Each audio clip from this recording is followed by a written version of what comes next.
Welcome to This Just In with This JustIN. Justin Core as your host. This is a show where we take a deeper dive into the stories most important to you with the people who bring you those stories. As I like to call them, cleverly enough, even though it was someone else's idea, correspondents. Get it? Brenda does. She's our correspondent today. She's back. La Brenda, everybody. That was clever. Brenda Rodriguez. Brenda, we're going to do Rupert, Idaho trivia, your hometown, a little later. First, I pretended to know French with Rachel Garceau, our chief meteorologist. Yeah. It sounds fancier than it was. Je suis Justin. Si. Nope, that's Espanol. So, Brenda, do you know French? You know what? I actually do a little bit. Okay, saying that I do is wild, but I know a couple of words. Can I show you? Okay. Croissant. Il y a une fille and il y a un garçon. There was a boy and there was a girl. But I also know a song. It's like a children's nursery rhyme, something like that. Alouette, chante alouette, alouette, chante plumeray. There you go. I knew exactly what it was. So, did we go to the same school? Okay. I mean, in a way, I guess we both went to school in the state of Idaho, where it's like, y'all got to learn this song about, do you know what it was about? About a bird. And like plucking a chicken. It. Yeah. Alouette. Yeah. Alouette. Chante plumeray. Like taking all your plumeray, your plumage. And so you do know some French, but you absolutely know Spanish. Yeah. Espanol. And so what is This Just In with Brenda Rodriguez on Espanol? That's a good one. You know, Spanish is my first language, but I don't know how that translates. This just in. Or so it's like this. Do you just say like this? En este is momento. Now? Yeah. En este momento, I think could work. En este momento with Justin Core. Oh, and Brenda Rodriguez. That sounds awesome. I prefer that, I think. What is it again? En este momento? En este momento. En este. Okay. If like maybe at this moment? At this moment, I feel like this just in, maybe. I'll have to think about that one. Okay. Maybe there's different translations. I think that's great. It's great. It's giving fancy. Also, I apologize for saying your name, Brenda Rodriguez, like a real Midwestern dude whose grandparents came over from Denmark. Very, very Norwegian and Scandinavian. Can you teach me how to say your name like properly? Like really put some oomph on Rodriguez. Okay. Brenda Rodriguez. Okay. But it's Brenda? It's almost an extra syllable in there. So Brenda Rodriguez. Rodriguez. Rodriguez? I will teach you how to do that if I can. Spanish is my first language, so I don't know how to teach someone how to roll their R's. But I will figure that one out. You just grew up doing it. Yeah. So can you teach me English? I'm I have still trouble teaching with myself. that sometimes. We've all been there. How do you roll your R's? I've never been able to do that. I don't know. See? We don't do that. We don't go around doing all that, right? So when I try to do it, it sounds like I'm choking on something. I think it has to do with like your tongue touching the roof of your mouth, but yeah, I don't know. Rodriguez. We're going to get to serious stuff a little later, but we're starting with all this. Yeah. Okay. All of that is put into practice. Normally, you rolling your R's and en este momento. Yeah. And things like that. With KTVB Espanol. For people who don't know, what is it and how can people watch? Yeah, so now we have grown and expanded KTVB in Espanol. Really? It started with just whatever we could get translated on the website, but now it is a full about 15 to 20 minute show that launched in January. We've talked about this one before, but we're growing our team. We are officially hiring a full-time Spanish producer, so it's growing in that way. Anyways, this is That's just awesome. providing the most necessary, just like we do in the English side of things. We just provide that information in Spanish for the Spanish-speaking community in Idaho. That is found on this app as well. Also on ktvb.com/español and on Facebook, just KTVB in Español on Facebook. So, yeah. Wow, fantastic. And hiring a producer now. Full time. Wow, hold on. Yeah. Do you need to know Spanish? Because, like, I could maybe apply for that. You know, Joe Perez did apply, and unfortunately we had to pass up. Because there's just, a couple things he could work on. Just because you're from Pueblo, Colorado, does not mean you know Spanish. I'm just kidding. He's not from Pueblo. But around there.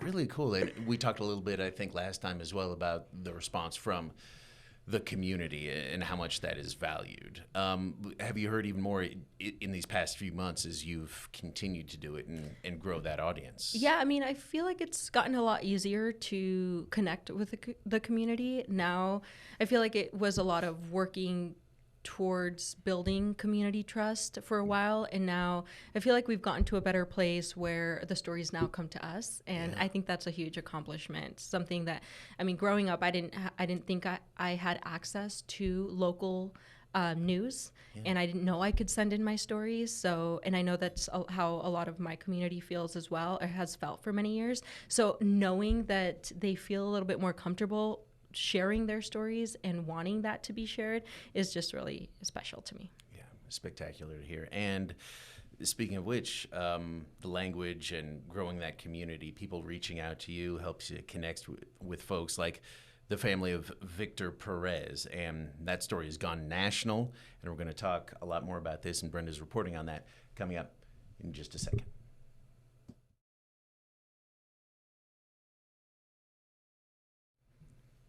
So welcome back. The story of the police shooting and death of 17-year-old Victor Perez in Pocatello a few weeks ago has people around the nation speaking out, talking, and debating. Our own Brenda Rodriguez talked with the family shortly after the shooting. Again, this is shortly after that shooting. Here's that, and then we'll talk more after. It started with this 911 call Saturday evening. 911, what's the address of your emergency? There's a couple out back behind their shop brandishing a knife. The caller reported that 17-year-old Victor Perez was trying to stab his family. So this guy, he's pretty rough. But Victor's family says that's far from what was really happening. ¿Era el niño una amenaza a ustedes en particular? No, la amenaza eran ellos. Victor's grandfather, Luis Alicea, says that he was outside with Victor's mom and sister preparing for a barbecue when he saw Victor walking over. Ese palo que está ahí, ¿no ves? Yo lo quería para picarlo para cocinar. Entonces yo veo que el niño, yo estoy aquí afuera buscando leña de esta leña que está aquí. Ahí. Y cuando yo vengo ya para acá, ya viene el niño. Mi hermanita vino con la escoba para ver si me quitaban el cuchillo. He says Victor was holding a knife, but he didn't seem threatening. Pero cuando yo vengo para acá, pues yo veo al niño que viene de allá para acá con un cuchillo. Pero yo no sé si él viene a jugar conmigo, a traerme el cuchillo para ayudarme. In a press conference, Pocatello Police say they arrived on scene responding to what they believed was a dangerous situation. The risk was immediate and the situation rapidly evolving. In a social media video recorded by a witness, you can see Victor swinging the knife.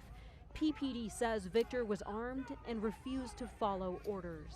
Officers positioned just outside the yard gave repeated commands for the male to drop the knife. He did not comply. Instead, he stood up and advanced toward the officers while still armed. Victor's family says those commands may not have meant anything to him. He is autistic, nonverbal, and does not understand English. No, él no entiende inglés. El niño es un incapacitado. Él no puede caminar. Él no habla mucho. Él camina, pero no camina normal.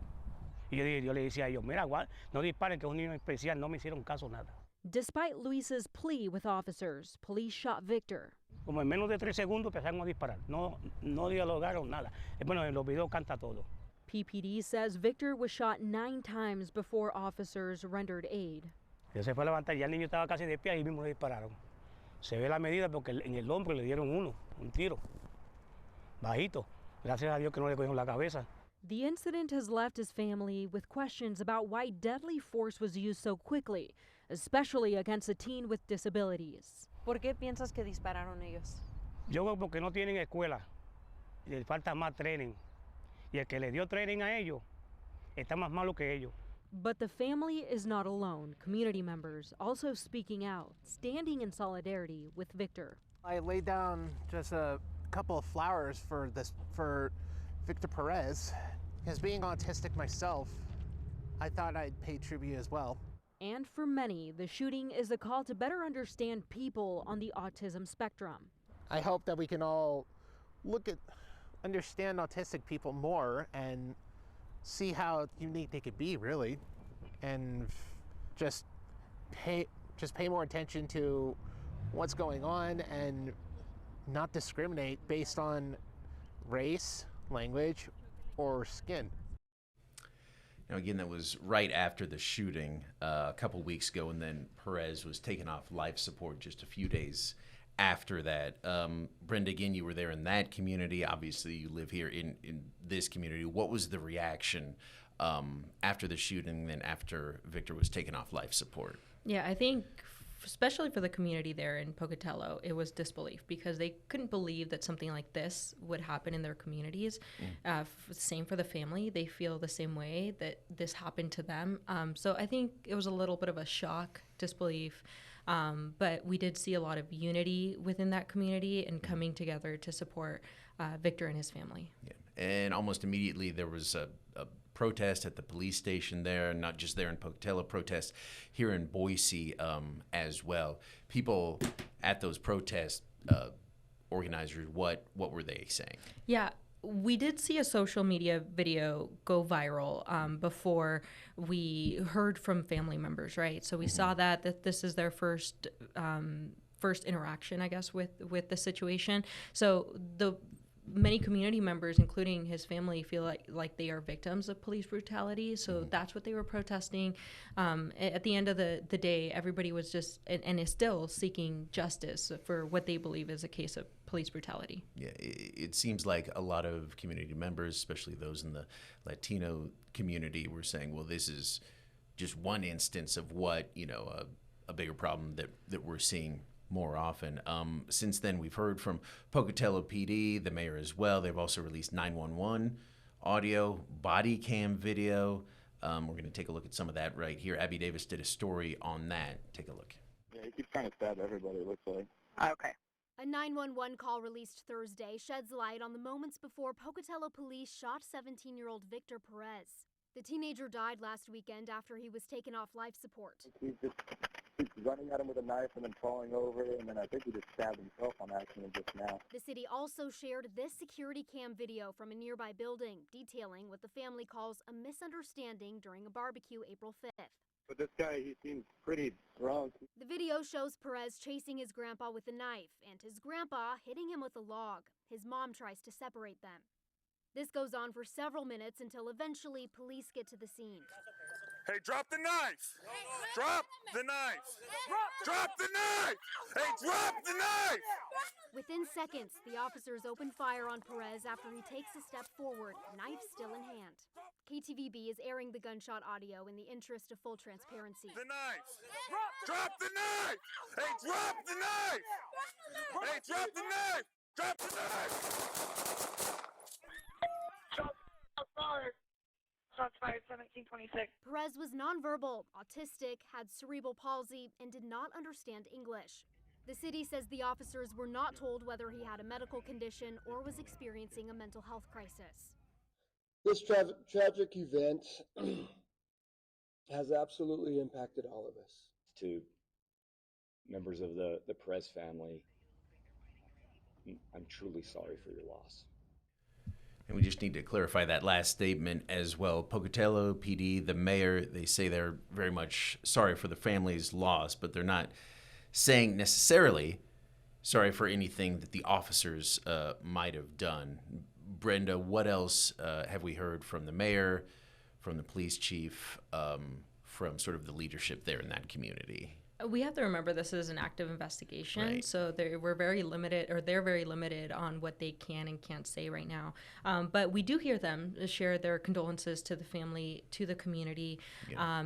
But yeah, again, we don't hear any accountability in that case because this is an active investigation. So we'll just see what happens after that. I did want to quickly mention though, in the story that we just listened to, we hear that police have said, and in these press conferences, that they were not aware with his situation or his medical conditions. Rather, we did hear from his community or from his grandfather, who says, "I tried to communicate this several times, but." They proceeded with opening fire at that point. So I just wanted to make that clarification there. Yeah, and we saw that video that police arrived on scene with the information they had. They were told, seemingly, from that 911 call and from dispatch that this was what looked like an adult who was drunk and was a danger to himself and even his own family, had a knife. From that video you saw, he seemed to sort of take a swing at his mom, again, not understanding that he had cerebral palsy, was nonverbal, was very much deep on the autistic scale. They were unaware of that. So it seems like they did not have nearly enough information. Again, you and I are not investigators. We're not part of this investigation, but it seemed like they didn't have nearly enough info. Right. Yeah. And again, the grandfather shared with me multiple times, like, we tried to get that information to them. Right. It was a very intense situation, but we wanted to communicate with them. We just didn't have get the opportunity to say that to them. Yeah. Have you heard more from the community, the family, after we've heard more now from the mayor and the police chief in statements and news conferences like we just heard? Yeah, we've seen the community members. I think for the first time we see some community members understand the situation or get a bit more information of the situation. Like, we do see Victor swinging the log around. Right. It seems like there's an argument there. So we get a little bit more of that bigger scale. But still, majority of people are saying we already had access to this video. That was shared on social media. Our minds are not changing. We still believe that this is a case of police brutality. So, but a little bit of a shift there. In terms of the family, that one was really tough to hear at this point. When this news conference happened, the family shared that he was pronounced brain dead. Yeah. And I remember her telling me, and I don't want to get this wrong, so I wrote it down, but he says, Victor is dying while the officers are at home with their families having breakfast, lunch, and dinner while they are on administrative leave. And this is, of course, information we got after the initial press conference that they had. Right, understood. And again, clarification from this city. I worked for a city before, and if we understood that we were going to be sued, part of a lawsuit, or there was an active criminal investigation like we're seeing right here, we were very limited in what we were going to say, what we could say. And again, probably the statements that they were saying is what I would probably have as a comms officer for the city, where it's like, show empathy, but you cannot take responsibility if you don't know if the officers did something wrong. What I did find interesting, though, at that point, and yes, we do hear, we see that from many other agencies, right, where they can't comment on these investigations. However, we see that in these press conferences, they did not allow for any questions at all at the very beginning. They made that very clear. But they did share all of this information, like the videos, the 911 call, right, which in other situations they don't really share because it is an active situation. Right. So it makes you wonder why they just released all this information, but not able to ask questions afterwards. Right. Yeah. Even clarifying questions from reporters. Mm-hmm. Have you heard from the family, protesters? Do they believe that police response would have been different if officers had all the information they needed? Yes. We do hear protesters and people just rallying around Victor wishing that that would have been communicated and maybe more training involved when it comes to working with that community. And the family as well, they're asking for more training to be done. But again, they don't know how things would have changed because they did try to communicate, and it's hard for them to wrap their mind around that things would have been different if they were able to communicate that. Where does the investigation stand right now? Do we know? Yeah, well, it's still an active investigation. Right. What we do know is this is being investigated by the Eastern Idaho Critical Incident Task Force, specifically the Bannock County Sheriff's Office. We do know that they have also initiated a conversation with the AG's office to do their own investigation, which they have agreed to. So the AG will take on that investigation once the Eastern Idaho Critical Incident Task Force is done with theirs. In terms of the family, though, they are... well, you talked about this as well. Lawyers have filed a wrongful death notice against the city of Pocatello. I did talk to the mayor in this case, or not the mayor, I'm sorry, the lawyer, the family's lawyer. And they, before filing this notice, they had a community listening session where they just brought in local organizations from Pocatello here in Idaho and community members.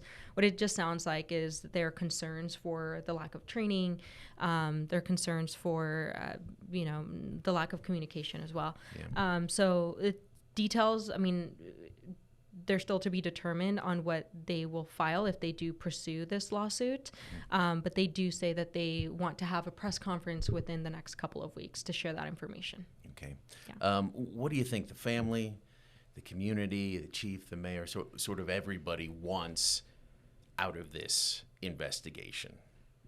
Well, the family and those that are rallying with them, they want justice. Right. Again, this is, in their eyes, a case of police brutality. They want more training for officers, and they just want accountability. In terms of the office or the mayor and the city, that one, again, we don't really hear much from them in these conversations or these press conferences. But again, they just want this to be investigated. They want their answers also heard, and so we'll just see what happens after the investigations are complete.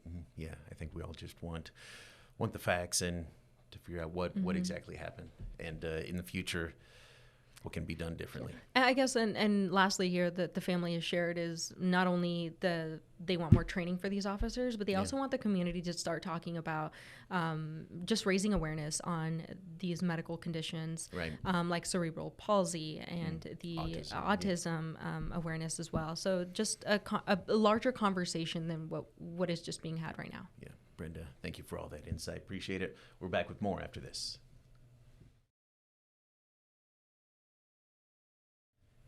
Welcome back. Brenda, let's change gears dramatically. You are from beautiful Rupert, Idaho. Could barely get it out. That's how beautiful it is. But how much do you actually know about your hometown? Are you ready for Rupert, Idaho trivia? Sure. Let's give it a shot. Ready or not, here it comes. If you're from Rupert, I apologize in advance. I bet you get more than half of these. Five questions. Okay, five questions. Number one, Rupert was founded in what year? Do you want multiple choice? No, because I think I know this one actually. Because, yes, it was part of... I think so. I don't want to disappoint everyone out there, but I think... Do you want multiple choice? In the early 1900s, 1906? 5? Holy 6. Buckets, yes. Yes, okay. Whoa. Yay. You get double points for that. Wow, I was going to give you a choice. You nailed it. Yeah, well, I did go to Brenda, school there. And we were tested on these things, I think. Rupert, one of the first cities on the planet to have its streets lit by what? Electricity lights. Yes. Yes. Yeah. From the Minidoka Dam. Another reason that city even exists.